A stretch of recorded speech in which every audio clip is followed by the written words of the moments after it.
Assalamualaikum. Aleyküm assalam. Қалай балам? Мына орманда бір өзіңіз спортпен шұғылданып жүгіріп жүрсіз ба? Жоқ, Ha? көтім ашып жүгіріп жүрмін.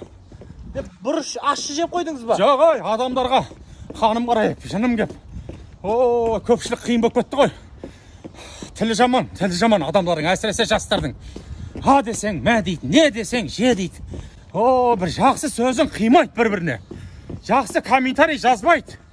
Өңшең жаңағы азалы, өңшең жаңағы кектеніп қалған бір-біріне.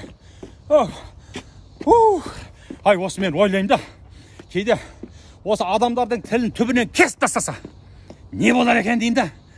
Ай, бұл жаман адам қалмайды ау жер бетінде, бәрі жақсы болып кетеді ау. Енді тілі жоқ адам ешкімге сөйлемейді да, сөйлемегесін ешкімнің көңілін қалдырмайды. Ал, кеттім мен. Жақсы.